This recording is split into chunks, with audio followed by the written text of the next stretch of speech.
ప్రతిష్టాత్మకంగా నిర్వహిస్తున్న అన్నా క్యాంటీన్లపై సంచలన విషయాలు వెలుగులోకి వచ్చాయి. ప్రముఖ ఎన్నికల సర్వే సంస్థ పీపుల్స్ పల్స్ రాష్ట్రంలోని 25 జిల్లాల్లో నిర్వహించిన సర్వేలో ప్రజల అభిప్రాయాలను తీసుకున్నారు. ఉత్తరాంధ్ర, రాయలసీమ జిల్లాల్లో అన్నా క్యాంటీన్ల నిర్వహణలో అనేక లోపాలు వెలుగులోకి రాగా, సెంట్రల్ ఆంధ్రాలోని లబ్ధిదారులు క్యాంటీన్ల పనితీరు పట్ల సంతృప్తి వ్యక్తమైనప్పటికీ పర్యవేక్షణ, సమయపాలన లేకపోవడం వల్ల ఇబ్బందులు ఎదురవుతున్నట్లు నివేదించింది. అన్నా క్యాంటీన్ల పర్యవేక్షణకు ప్రత్యేక డిపార్ట్మెంట్ లేకపోవడం కూడా ప్రభుత్వానికి ఆశించిన ప్రయోజనం కల్పించడం లేదు. ముఖ్యమంత్రి ప్రతిష్టాత్మకంగా తీసుకున్న వాటిలో అన్నా క్యాంటీన్ల నిర్వహణ ఒకటి.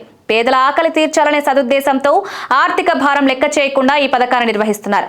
అయితే సిబ్బంది నిర్లక్ష్యం, ఆహారంలో నాణ్యత లోపం, ప్రభుత్వం ఈ పథకానికి వెచ్చిస్తున్న నిధులపై తగిన ప్రచారం లేకపోవడం వల్ల ప్రభుత్వానికి రాజకీయంగా ఎలాంటి మేలు జరగడం లేదని నివేదికలో తెలిపింది.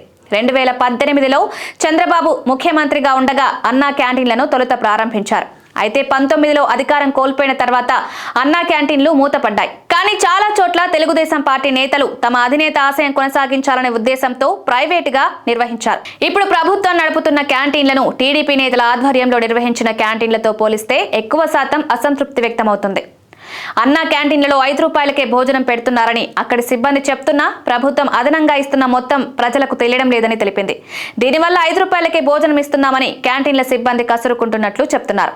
వాస్తవానికి 3 పూటల భోజనానికి 15 రూపాయలతో పాటు ప్రభుత్వం అదనంగా 75 రూపాయలు చెల్లిస్తోంది. ఈ విషయంపై ఎవరికీ అవగాహన ఉండడం లేదు. దీంతో క్వాలిటీ తగ్గుతున్నా నిర్వాహకులు ఎవరూ ప్రశ్నించలేకపోతున్నారు. అంతేకాకుండా ప్రభుత్వ పరంగా అన్నా క్యాంటీన్ల పర్యవేక్షణకు ఏ శాఖకు అధికారం లేకపోవడం, అధికారులు అస్సలు తనిఖీలు చేయకపోవడం వల్ల నాణ్యత లోపిస్తోందంటున్నారు. అన్నా క్యాంటీన్లలో భోజనం కింద అన్నంతో పాటు పప్పు, కూర, పచ్చడి పెడుతున్న కూర కూడా పప్పు, సాంబార్లానే ఉంటుందని లబ్ధిదారులు చెప్పినట్లు పీపుల్స్ పల్స్ తెలిపింది. అన్నా క్యాంటీన్లను తక్కువ ఆదాయం కలిగిన వారు చక్కగా వాడుకుంటున్నారనేది స్పష్టమైంది. అయితే ప్రభుత్వం తమ కోసం ఎంత ఖర్చు పెడుతున్నది తెలియకపోవడం ప్రభుత్వంపై ఎలాంటి సానుకూల అభిప్రాయం కలగలేదంటోంది. అన్నా క్యాంటీన్ల కోసం ప్రభుత్వం 200 కోట్లు వెచ్చిస్తోంది. దీనిపై అధికార పార్టీ ప్రజాప్రతినిధులకు కూడా అవగాహన ఉండడం లేదని, సోషల్ మీడియా ద్వారా ఈ పథకంపై ఇంకా ఎక్కువ ప్రచారం చేయాల్సిన అవసరం ఉందని సూచించింది. వాస్తవానికి రాష్ట్రంలో చాలా పట్టణాల్లో 20 రూపాయలకు ఇడ్లీ, దోశ వంటి అల్పాహారం లభిస్తుంది. కానీ అన్నా క్యాంటీన్లలో అల్పాహారం కోసం 22 రూపాయలు తీసుకుంటున్న నిర్వహణ సంస్థ మెరుగైన, నాణ్యమైన ఆహారం ఇవ్వడం లేదని సర్వే తెలిపింది. శుభ్రత విషయంలో మరింత శ్రద్ధ పెట్టాలని, చాలా చోట్ల సీసీ కెమెరాలు పనిచేయడం లేదంది. చిల్లర సమస్య ఎక్కువగా ఉంటోందని యూపీఐ చేయమని సిబ్బంది చెప్తుండడం, యూపీఐ చేసే స్తోమత లేని వారే ఎక్కువగా అన్నా క్యాంటీన్లకు వస్తుండడం, ఆహారం అందక వెనుదిరుగుతున్నారని తెలిపింది. ప్రజల జిహ్వకు తగినట్లు ఉప్పు, కారం ఉండడం లేదని చెప్తున్నారు.